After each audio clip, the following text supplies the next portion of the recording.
Ladies and gentlemen, good day and welcome to the Happiest Minds Q3FY22 earnings conference call hosted by IIFL Securities Limited. Yes, sir. As a reminder, all participant lines will be in the listen-only mode, and there will be an opportunity for you to ask questions after the presentation concludes. Should you need assistance during the conference call, please signal an operator by pressing star then 0 on your touchtone phone. Please note that this conference is being recorded. I would now like to hand the conference over to Mr. Rishi Jhunjhunwala from IIFL Securities Limited. Thank you, and over to you, sir. Thank you so much, Janice. Good morning, ladies and gentlemen. Thanks for joining us today on Q3 fiscal 22 earnings call of Happiest Minds Technologies Limited on behalf of IIFL Institutional Equities. I would like to thank the management of Happiest Minds for giving us the opportunity to host this earnings call. Today we have with us from the management Mr. Ashok Soota, Executive Chairman, Mr. Joseph Anantharaju, Executive Vice Chairman and CEO, Product Engineering Services, Mr. Rajiv Shah, President and CEO, Digital Business Services, Mr. Venkatraman Narayanan, Managing Director and Chief Financial Officer, Mr. Aurobinder Nanda, President, Operations and Deputy CEO, PES, Mr. Sridhar Mantha, Chief Technology Officer, Mr. Sunil Gujjar, Head of Investor Relations, and Mr. Praveen Darshankar, Company Secretary and Head of Legal. With that, I will hand it over to Sunil for safe harbor statement and to take the proceeding forward for the call. Thank you, and over to you, Sunil. Thank you, Rishi. A very good morning to all. Best wishes to all for a prosperous and healthy new year. Welcome to this conference call to discuss the financial results for the third quarter and 9 months ended December 31st, 2021. We trust all of you are keeping well and staying safe. I am Sunil, Head of Investor Relations. Ashok will begin the call by sharing his perspectives on the business environment and our results. Venkat and Joseph will then speak about our financial performance and operational highlights, after which we will have the floor open for Q&A. Before I hand over, let me begin with the safe harbor statement. During the call, we could make forward-looking statements. These statements are considering the environment we see as of today and obviously carry a risk in terms of uncertainty, because of which the actual results could be different. We do not undertake to update those statements periodically. Now, let me pass it on to Ashok. Thank you, Sunil. A very good morning to all. I hope you are doing well and staying safe. Just when we were hoping that India had avoided a third wave, the new variant Omicron, with a very high transmissibility, has spread rapidly. Although we at Happiest Minds have a vaccine coverage of 96% with at least one dose and approaching 79% fully vaccinated, we saw a huge surge in the number of infections.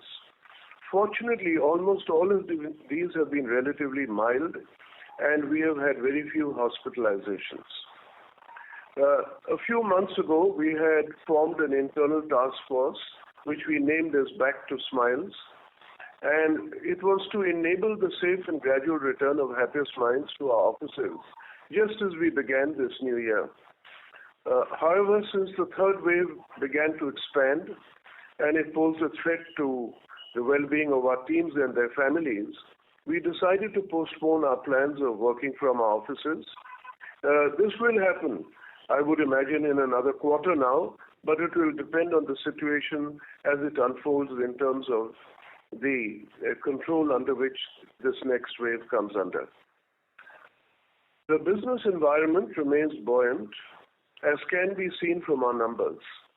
For the quarter and 9 months, we have registered industry-leading growth of 45.6% and 43.7% in constant currency.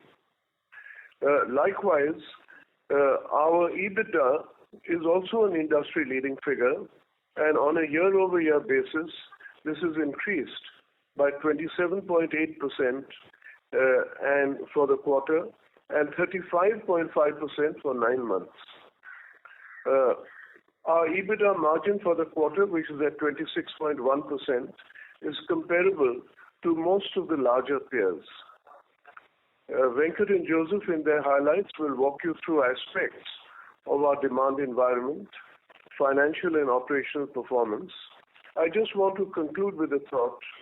I have never been more optimistic about technology than I am now, and that's fundamentally available from the way it is helping to change and transform the business environment globally and is becoming a huge driving force for good, impacting the world in a positive way. Thank you, and over to you, Venkat. Thank you, Ashok, and a very good morning to all of you. Best wishes to all on the call for a very happy and a successful new year. Now, I'll take you through the results for the quarter and also add in some pointers on the 9-month ended period as well. Coming for the results of our third quarter, I believe we have declared industry-leading results on both growth in revenues and profits, and our outlook looks very positive. We closed the quarter with US dollar revenues of $38 million, which was a growth of 44.2% year over year and a 5.5% sequential growth. Interestingly, our revenues in the 9 months that ended on December has surpassed that of the entire previous year. The revenues in rupees was 284 crores, showing a year over year and a sequential growth of 47.3 and 7.3% respectively. Total income for the quarter was 292 crores. I think the above gives you a feel for the robust revenue growth we have shown in the quarter. Coming to profits, fundamentals require revenue growth to be followed by profit growth, followed by cash generation. Our EBITDA growth has been very good. EBITDA for the quarter stood at 76 crores, which is 26.1% of total income. Year over year and sequential growth of EBITDA were 27.8 and 8.8% respectively. On PBT, for the quarter we returned profits before tax of 65 crores, which was 22.4% of revenues. This has shown a year over year and sequential growth of 22.8 and 10.2% respectively. Coming to profit after tax, as I've said in earlier calls, compared to earlier years, this year and going forward, we have and should be paying full taxes or taxes at full rates as we have exhausted all benefits of brought forward losses and others. Despite this, in Q3 and for the 9-month period ended, we have shown sequential and year-over-year growth in profit after tax, which also reflects in higher EPS. Like I mentioned earlier, fundamentals suggest that revenue and profit growth must be tracked by growth in cash flows as well. Our free cash flow generation continues to be very healthy. It's at about 99.4% of our EBITDA. It was rupees 76 crores for the quarter and 209 crores for the period ended December 31st. ROCE and ROE, capital metrics that we track very closely, continue to be strong at 32.9% and 28.2%. Some of the other key metrics, more of which you can see in our investor presentation, which has been uploaded in our website, are we have added 11 new clients during the quarter, taking the total number to 195. Average revenue per customer, a metric that we track very closely, continues its increasing trend and now is at 794,000 per client compared to 683,000 in the previous year. We ended the quarter with $32 million clients and did business with $53 billion corporations. This gives you an indication of the quality of customers that we deal with. During the quarter, we had net additions of 225 Happiest Minds, and happy to state that our family now stands at 4,000 plus. To be exact, we have 4,021 as of December 31st. Our utilization continues to be high and was at 81%, showing a growth of 1.3% over the previous quarter. There is not much change in our geo, vertical, and service offering mix. In a manner of speaking, all of them, except for some reclassification, are doing similar to previous quarter and quarters.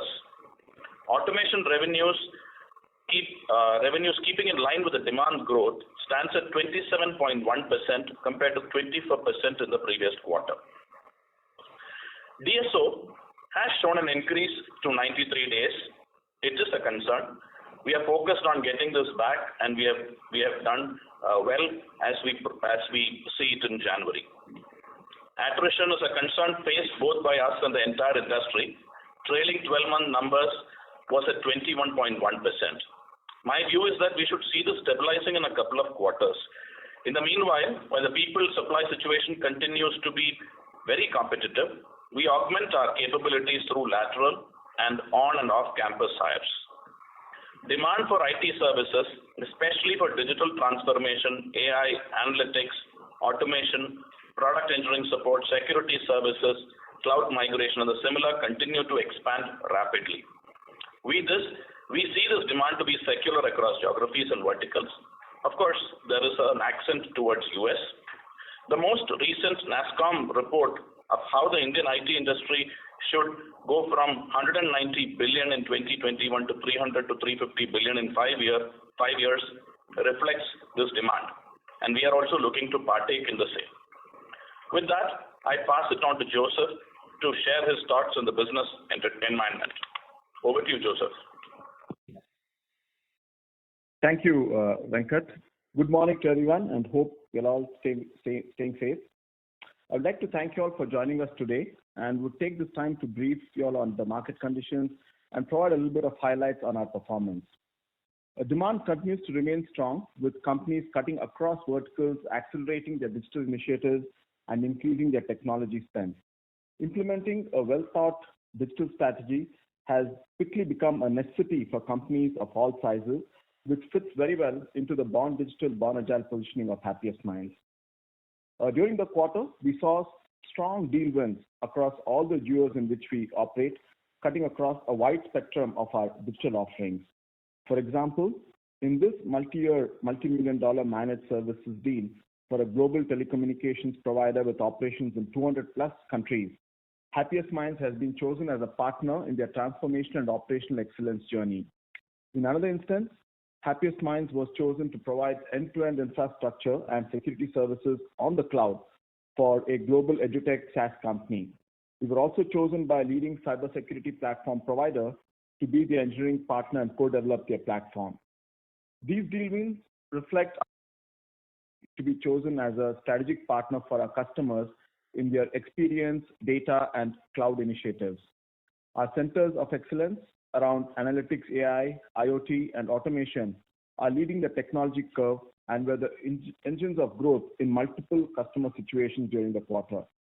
We have been consistently rated as leaders or established players in the magic quadrant of some of the leading industry analysts, including in the leader quadrant of enterprise software and ER&D in Zinnov Zone study for 2021. As Venkat alluded, our delivery engine is resilient and optimized for scale as we continue to attract and retain quality talent. We're extremely proud that the Great Place to Work Institute has rated Happiest Minds as one among Asia's best workplaces, and we are ranked number 2 in the category of Indian IT services by Glassdoor. The conversations with our customers and our assessment of the market indicate a long runway for digital adoption and transformational engagements. We look forward to the next fiscal as we prepare our plans and strategies for deeper engagements with current customers and opening the doors to new logos with our transformational programs. Can now open the floor for Q&A. Thank you very much. Ladies and gentlemen, we will now begin the question answer session. Anyone who wishes to ask a question may press star and 1 on their touchtone telephone. If you wish to remove yourself from the question queue, you may press star and 2. Participants are requested to use handsets while asking a question. Ladies and gentlemen, we will wait for a moment while the question queue assembles. The first question is from the line of Vimal Gohil from Union AMC. Please go ahead. Yes, sir. Thank you for the opportunity. So firstly, I have 2 questions. First one is on growth and one is on one of the data points that you provide. I just wanted some clarity on that. So firstly on growth, you've always maintained that over the longer period of time, you would want to grow at a 20% sort of a growth rate. But so if I were to look at over the past 1.5 years since your listing, there has definitely been an upgrade in the expectations from Indian IT, and most of your peers also talking of very strong growth rates over the next 5 years. Does that mean that Happiest Mind will continue to maintain the differential of growth rates over peers over the longer term, given the fact that there has been a material increase in expectations over the last 1 year? That's question number one. Sure. Can we take the one question and then take the second one after that? Sure, sir. Absolutely. Venkat, maybe I can just address this in the first instance. We can't comment on how we will be vis-a-vis other people. Obviously, we don't know how well they're going to perform. But the key thing is that if anything, if you will see our growth, while the industry has grown too, I think we must appreciate that industry has done far better than they were doing in the past. At least they've now many of the leaders have moved into double-digit numbers. And we also have grown much faster than, we've never given guidance, but we said, yes, we will grow at a continuous 20+%. Quite clearly, there's no reason to believe that the gap will reduce, but it is not a formal guidance. And whether we want to set forth a fresh expectation for the next year, then we will certainly take a look at it as we draw closer towards announcing next year Q1 results.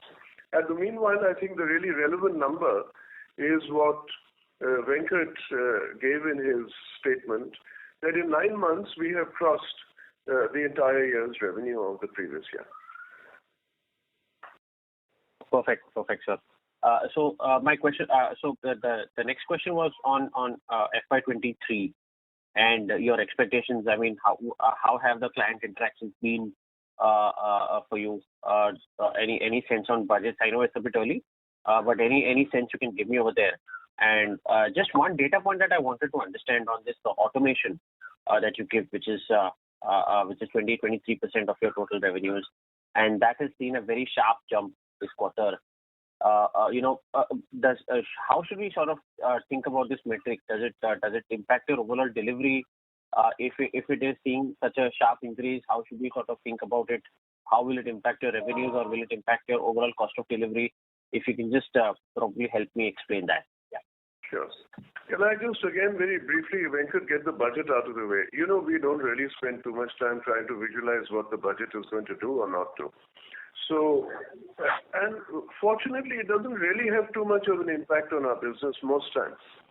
There's typically been very few positive things done or very few negative things done for us either.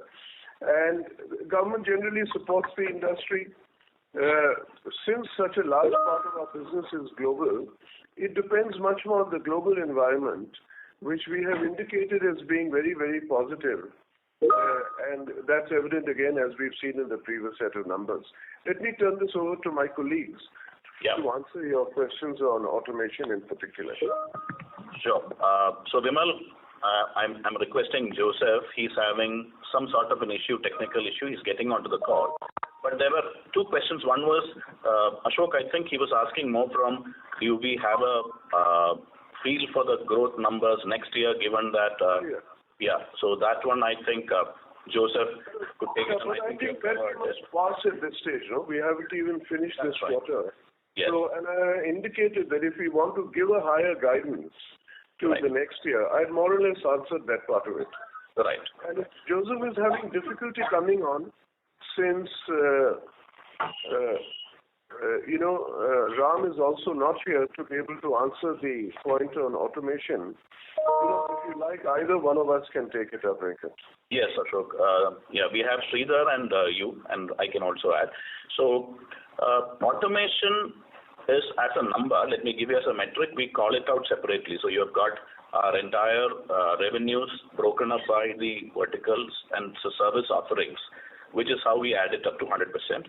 But automation has an overlap with all the other technologies because it's something that we do with existing customers, existing projects, and within the existing technologies. So automation is brought in. So that's why it's called out as a separate number. And as you rightly noticed and I highlighted. From 24%, it's gone to 27%. From a way of looking at the numbers, we look at test automation, we look at digital process automation, security automation, network security automation, low code, no code based development support services. All of this form part of the automation revenue numbers that we call out. That I might add RPA, reported process. Yes, RPA also. Digital process automation includes report process automation. So this is the entire gamut of automation services that are being offered to us, to our existing customers and new customers. So there are some customers who we enter into it with automation, and there are others where we get into our existing projects and improve our delivery through automation processes. The question I think, Vimal, you had was, are we cannibalizing existing revenues? Is that what the accent of your question was, Vimal? Not really, sir. So just wanted to understand, if increasing your automation revenues, does it mean lower cost of delivery in any sense? Should we take that as an indication that, because, yeah, so if you can explain that. Sure. So I'm getting Nanda to answer the impact it has on from a delivery standpoint. Maybe Venkat, we can come in from a margin angle here because that is what they're really more concerned about. Right. And so overall, firstly, as you've seen from Venkat's reply, that automation itself consists of 5 or 6 different things. And all the way from RPA to business process, etc. There is a mix in margins even in all those sub-segments. Overall, I think the important thing to remember is that I think it is delivering for us. After all, our profit levels today are fairly high, as you can see, compared to even the larger guys. And it's delivering for us the margins that the rest of the business delivers. It neither depresses nor increases the margins. Right. So then when we say that, we are automating something, does the benefit directly go to our client, or do we sort of keep some of the benefits? Because if there is no impact on our profitability, then sort of how do we think about, do we really look at it as a revenue lever, or do we look at it as more of a convenience offering to our clients? Sure. And again, I think when you have changes in technology which become a key part of business, it is not, it's not even revenue or margin or cost. I think it's a absolutely fundamental requirement for being in business. If you've got a segment which is growing at this rate, you have to stake your claim to be there, and we are happy that we are there and with such a good percentage margin. So I'm not sure. You see, the other people don't call out their numbers. I have no idea where they are. We believe in a disclosure which gives you all of this data in a very granular fashion.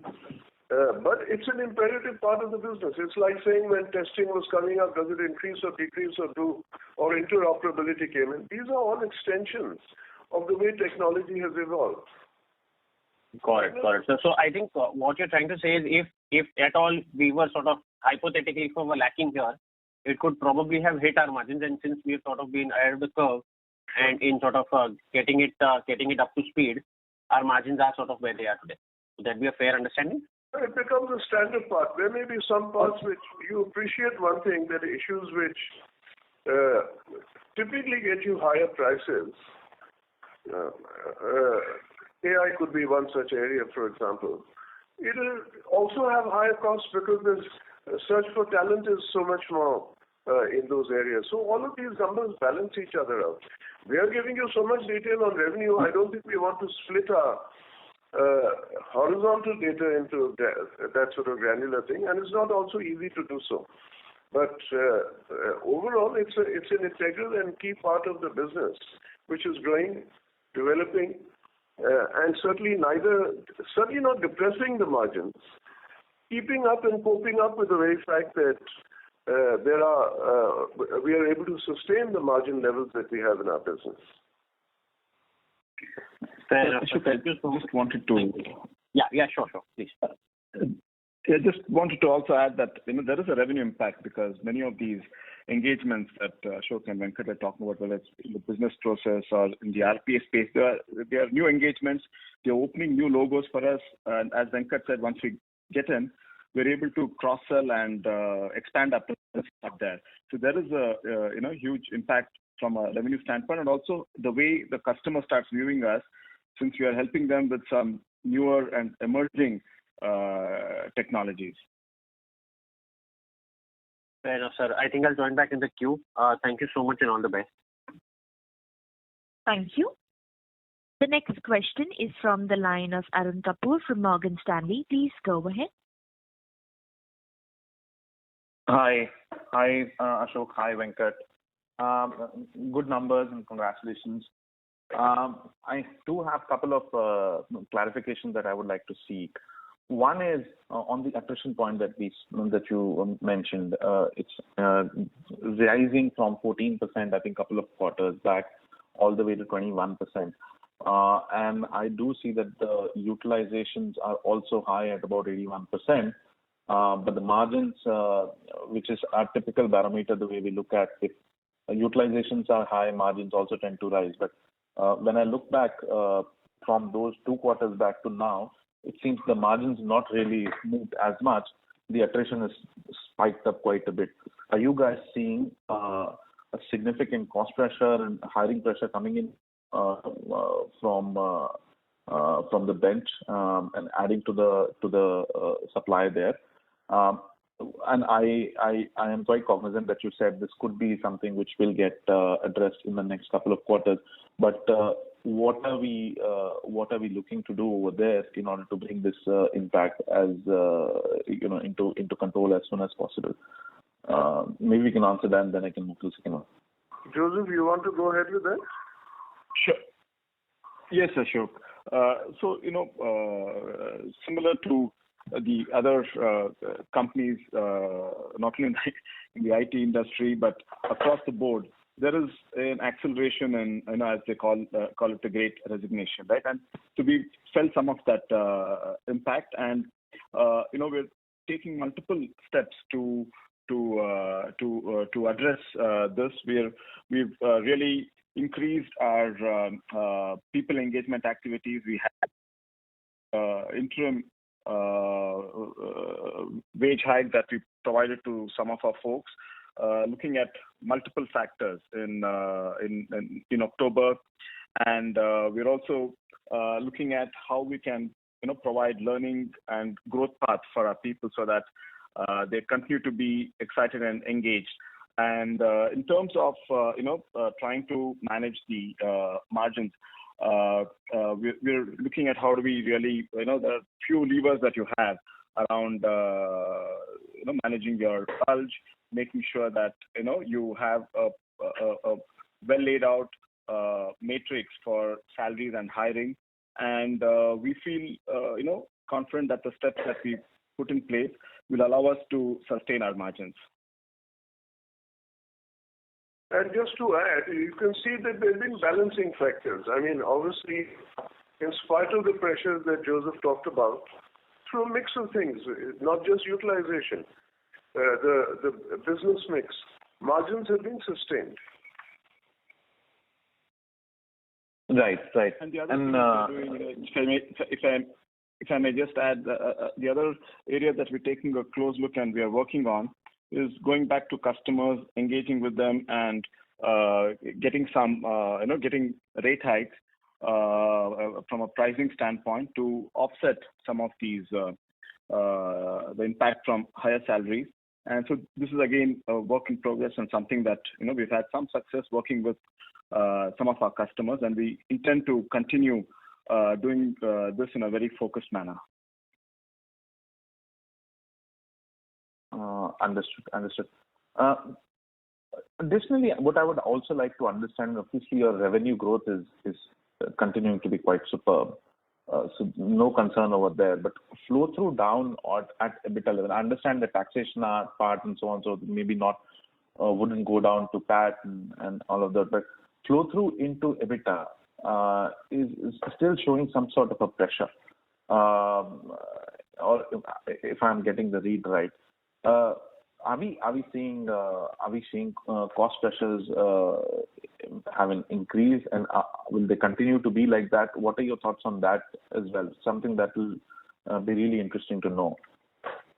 Venkat, you should handle this one. Yeah. Arjun, as I've been mentioning, these cost pressures are primarily two right now. One is attrition related, and the second is acquisition of people. So these are the two cost pressures. We are managing these using the other levers that are available. So something which is utilization, that's at a high of 81%. Ideally, we would have liked it to be 79, but there is a management of that happening. Rate increase that Joseph just mentioned. There is also the geo mix play that comes into help, sometimes on-site requirements, opportunities, mix with subcontractors. So the levers that are available to manage some of these costs are there with us. But I do see that there could be an impact, and like you rightly said, the flow through could get impacted. Not much of it is known right now. Whole of last year, I've been talking about COVID-related credits, which could reverse once we get back to normal ways of working. But this normal ways of working is also not happening that soon. So I've been holding on to a 22 to 24 kind of range on EBITDA, taking into account not only the COVID-related credits going back, travel coming back, maybe a lot more of pre-sales travel happening, sales travel happening. So all of that is what I keep looking at. But surprisingly, it's not happening, and what's hitting us is the attrition. So A gets replaced by B. And attrition, for the time being, the cost of attrition and acquisition, we are able to manage it with the other levers that I mentioned. Foreign currency fluctuation and credits that we get is also a factor. So in the past, Indian IT industry has always managed to get about 2 to 3% benefit from there. We continue to get that. You don't know when that can reverse.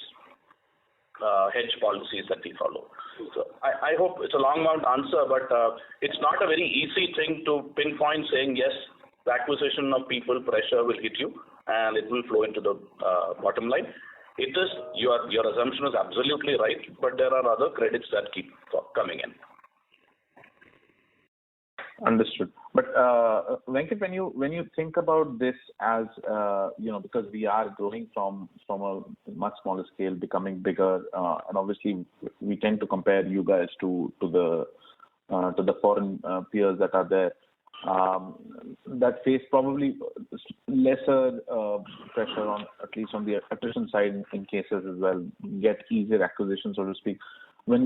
Are we seeing that transition happen for us, wherein we are increasingly seeing, like, ideally we would be wanting to see less of this pressure coming through, but it's still coming through? Is there are you guys looking at it as something which is becoming a structural thing, or is it something which is not really structural? These are near-term fluctuations, and you're probably going up the curve as far as attraction and retention is concerned. Venkat, if I can just very quickly take that, because in a manner of speaking, you've answered, and the main thing really out here is that we are actually running it way above the levels that we've actually said would be our long-term target. So you might say, with respect to that long-term target, we've still being able to retain, let us say, the pluses that all these factors in the business have led us into. And if, to a certain extent, I'm not saying it's going to happen, I think because these guidances are higher than they were projected towards, we are well equipped to be able to handle the changes that will come about. I'm not saying they'll go down. I'm also not saying they're going to go up. Very difficult to take them above the current levels that they are. But we certainly will, and we are not going to either sacrifice margins for growth. But many of these things can happen. And I would say that to the extent that we're well above the numbers we've been actually committing, we've got the cushions to be able to meet some pressures which will come through a variety of ways, which can't be quantified at the moment. It may be an acquisition may have a marginal impact on your weighted average acquisition. Further pressures on talent may have some further thing. But the cushion is pretty good. We've never targeted to say that we're going to deliver 26 or 27%. Right. All right. Thank you. I'll join back with you. Thank you. The next question is from the line of Rishi Jhunjhunwala from IIFL Securities. Please go ahead. Yes, thanks for the opportunity. This first question, sir, on the nature of deals, right? So we have gone through the pandemic, and what we could read initially were that companies were taking up large transformation deals, and hence a lot of mega deals were announced across the board. But incrementally, what we've been hearing from your peers also is that the deal sizes have become smaller, but the velocity has gone higher. So can you throw some light on the changing nature of deals, and does that put you competitively in a better position given the kind of offerings that you have? Sure. Can we get Rajiv to take this? Yeah, Ashok. Thanks, Rishi. Thanks for the question. So I think that if you look at what we had highlighted, that our strategy has been always land and expand into the customer account and continue to drive a larger digital transformation. And obviously that due to pandemic, there are a lot of re-engineering of business models, etc., have set in place. And we see more and more initiatives undertaken by the customer. So that's the first part. The second one is the nature of the deals itself. And as you saw that as we enter into, when we were talking about the digital process automation, the automation revenue itself, our ability to take engagements to drive the larger transformation, be it from the analytics perspective, be it from the IoT perspective, be it from industrial domain perspective, and geographical perspective. I think from that perspective, as the business models continue to evolve, the size and the nature of the engagements and deals are changing. You're absolutely right. I think the large mega deals are not coming through, but at the same time, there is a sustained level of transformation that's going on in the customer environment, which provides a sustained level of growth as well as revenue for us.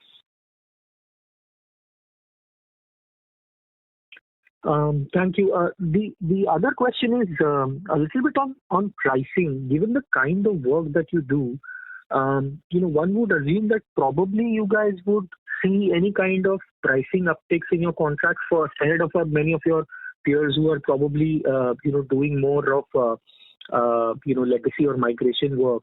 But we have already started seeing some of that playing out. So could pricing be a big factor going into the next 12-24 months in terms of uptick for your revenue per customer or revenue per employee? That is one.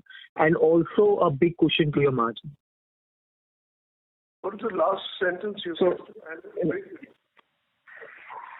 Yeah, so you said pricing as a factor for next 12 to 24 months, and then after that, the very last sentence. Yes. So I was asking, sir, if it can provide an uptick to your revenue per customer or revenue per employee metric, and also to your margins, a support to your margin. Okay. Venkat, you want to handle that? Yeah. Yes, like I mentioned, Arjun, there is pricing, the ability to get a price increase relative to what our attrition is or the demand or the particular technology that we deploy on a particular project is there with us. Don't want to say that it's elastic or inelastic, but it's largely because customers have been with us for a very long time, and the approach would be to go sit with them in discussion, get those price increases to mitigate any of the cost increases that we talked about.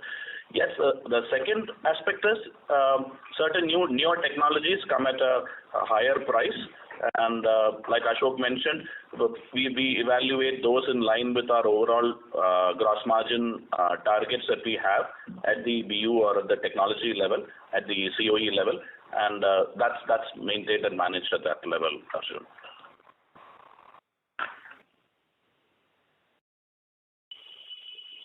Thank you, sir. Thank you. The next question is from the line of Dipesh Mehta from Emkay Global. Please go ahead. Yeah, thanks for the opportunity. I have a couple of questions. First, starting with supply side management. if you can help us understand how we are taking lateral versus fresher, any change in our strategy in the mix which we plan for next few quarters and last few quarters, any change we have made? Second question is about subcontracting cost. Can you share the percentage of revenue played out this quarter, and any change in on-site offshore in terms of utilization of subcontractor? I have third question, but if you answer these two questions, and then I can follow. Nanda can handle that, no? Supply mix. Yeah. Hey, this is Nanda here. Thanks for the question. From a supply side perspective, we have been focusing, like as Venkat said, we've been focusing more on the lateral hires since the beginning of the organization that was set up. Given the kind of pressures that we were in last year, we continued in the same approach of going to the off-campus mode and continue to hiring people. But what we have made a change recently is we have also started visiting campuses this time, and we have been also hiring people from there. So in essence, we have doubled down on our approach of the off-campus mode, going into finishing schools and hiring freshers from there, as well as going into the in-campus mode and also hire people from there. So majority of those people will be joining in the coming year, fiscal year, but quite a few of them have also joined in the current year. So that benefits we will be seeing in the next couple of quarters. Subcontractor charges as a percentage of revenues was about 12% this quarter. Last quarter it was 13.1%, and the same quarter last year was 9.6%. So effectively, it's now peaked off at about 12 to 13% number. The drop of 1%, I understand, is because we had a few subcontractors on-site rollout. So if you have about 4 or 5 of them roll off as well, you could get an impact, which also reflects on the on-site offshore revenue mix that you will see for us. In fact, we have been consistently at a percentage, but this time offshore has become 85.6% or something. It's because of that. So what rolled off in on-site, we have made up through offshore. We have got a very strong talent acquisition team for on-site or US, Europe onboarding, and they are managing any of those requirements that are coming closer to the client. Understood. And then one follow-up on the supply side, can you share, let's say, what will be the freshers intake in these first 9 months? Let's say we had around 1,300, 1,400 people cumulatively in 9 months. Out of that, what would be the fresher addition? The fresher addition will be close to 500 people. And when we talk about freshers, we kind of hire two kind of people. One is people with like 0 years of experience, and then we also hire people from the industry who have like less than 3 months of experience. So I'm combining both of them and saying that it is 500. Understand. And last question which I have, which I want to get some clarity about, the reporting which we do. We give on-site offshore revenue mix, and we also give headcount mix. If I look last 5 quarters, on-site offshore headcount mix will remain largely stable, but we have seen significant change in on-site offshore revenue mix, while your utilization is largely reported stable. So if you can help me reconcile these metrics. Thank you. Yeah. If you want a reconciliation, we can get that to you separately. But it's fine. It's because of these changes in the subcontractor mix that you see the numbers versus the revenues happening on-site offshore. No issues. I can take it offline. Thank you. Yeah, sure. Thank you. The next question is from the line of Aditya Grover from HNI Investor. Please go ahead. Hi, thanks for the opportunity. My question first is regarding the change in the composition of $1 million. Hello. I'm not able to hear. We are not able to hear you. Oh, am I audible? I'm better now. It's better now. Okay. So I want to understand the change in the composition of $1 million customers, particularly in the 5 to 10 and $3 to $5 million categories, and whether that has affected your revenues or if this change is just temporary in nature. And I'll come to second question afterwards. The $1 million customers, you will see it's a slight moving up and down the metrics a little because we report this on a run. There are two methodologies of reporting $1 million customer. One is on a trailing 12-month basis, and the other is on a run rate basis. So we have adopted the run rate basis of reporting. So when you take a run rate basis, you can have slight changes because something which moves from one bucket to another. So this time, let me use the word unfortunately, you had one slide down from each of the category by one. So that's the only reason why it's gone down. But overall number of customers has gone up. But let me underlying statement is no concern because of that. All right, great to hear. Second question is, how are you tapping the opportunity of emerging technologies, including blockchain, cryptos, and Web 3.0? What are your future plans regarding it, and how strongly are you venturing into these fields? So, while we have got COEs which are completely focused on the new age technologies, emerging technologies, I would request Sridhar and Joseph to add to this. Sure. Thanks, Venkat. This is Sridhar, and of course, each year we look at the new set of technologies that are coming in and what can be future growth engines. And as the market picks up some of these technologies, potentially they can translate into center of excellences, and we can form them. So that way, when we look at the blockchain, for example, I'm just using that as an example since you mentioned it, right?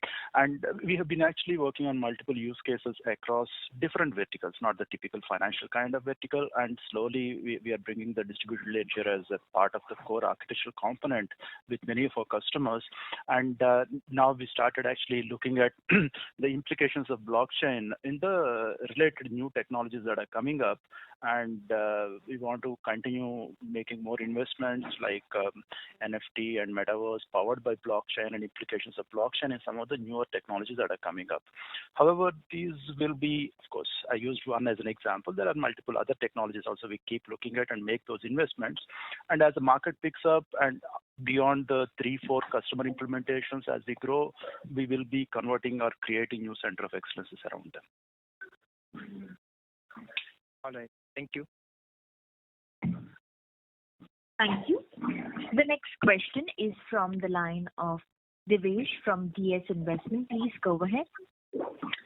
Yeah. Hi, team. Good morning. Congratulations for good set of numbers. Just quick question connected to your strategy, which you call out about lend and expand. And you know, specifically on digital projects, consulting is a key skill set required to make the deals and the conversation happen. I just wanted to get a flavor that what sort of consulting skills we have in house, or how do we sort of incubate that part of the value spectrum, right? So again, I guess Rajiv can handle the part on consulting skills. Yeah. So thank you for the question, Devesh. And so if you look at our model itself, and lend and expand is a critical component and supported by the COEs that we have. On top of that, what we have added is industry groups, which includes our domain consultants to business analysts, etc. So there are two sets of consultative skills that we have in the organization. One from people who understand the customer's business environment in the domain consulting part of it. Other one is the technology consulting parts of it, which includes understanding newer technologies, etc.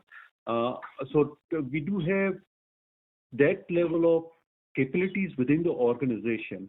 The second part of our consultative approach to the customers also, we partner with major sets of corporations, right?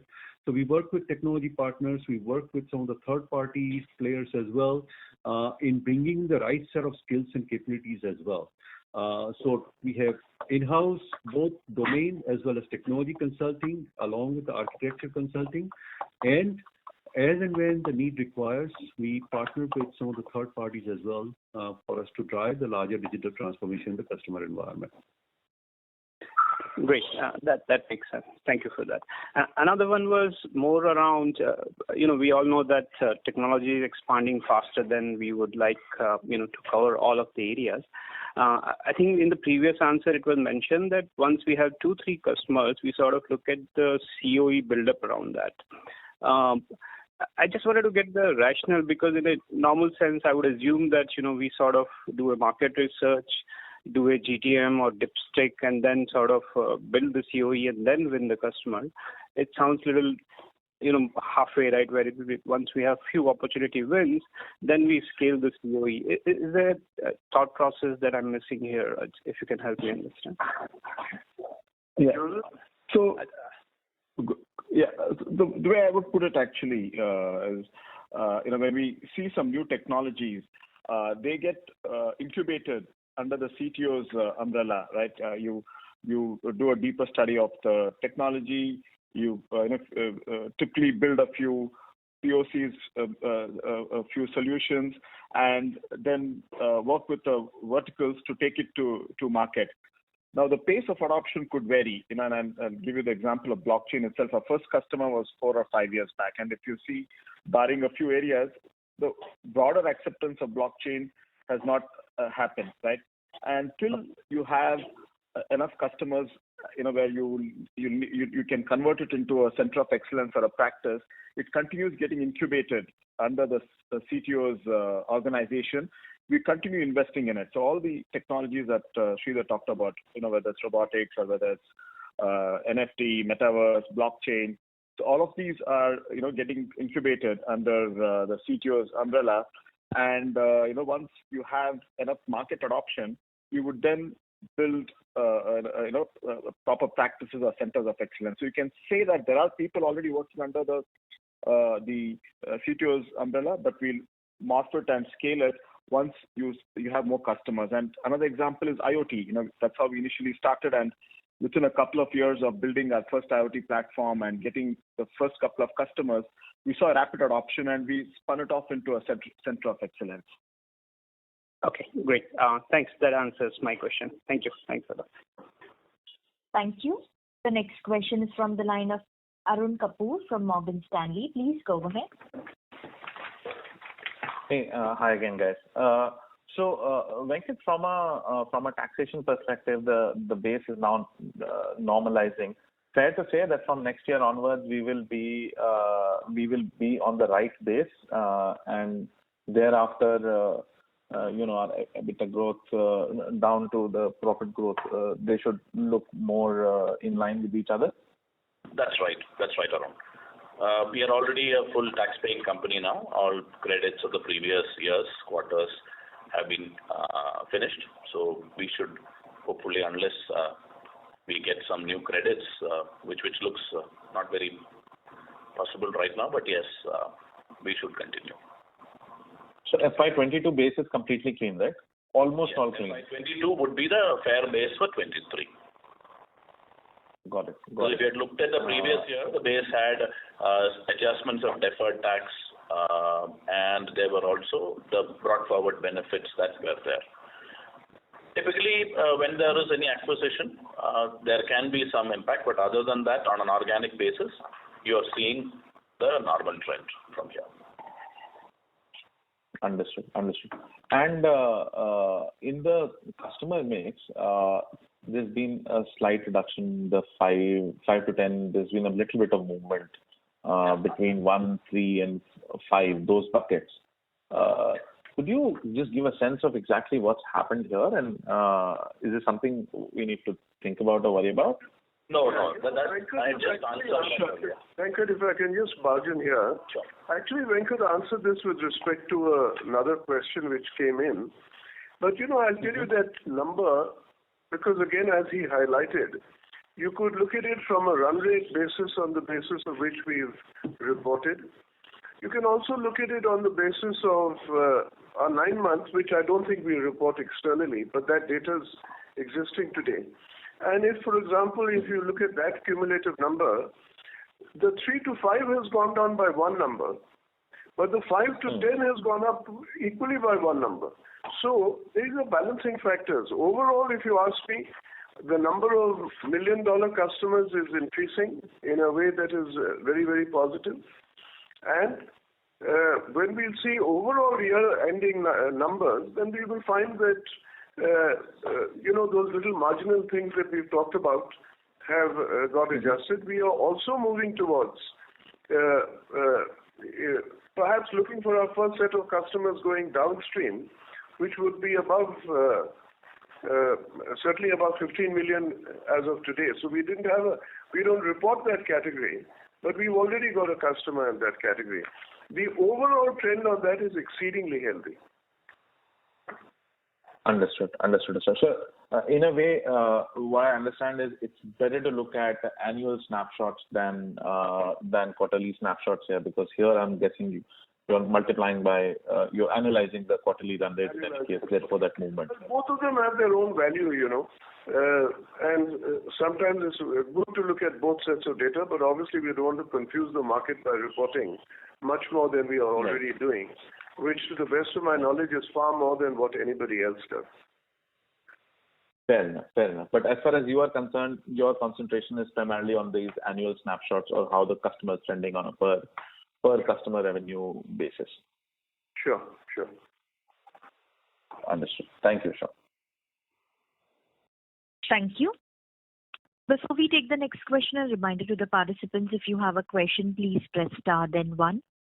The next question is from the line of Nidul Biswas, an individual investor. Please go ahead. I thank you for the opportunity.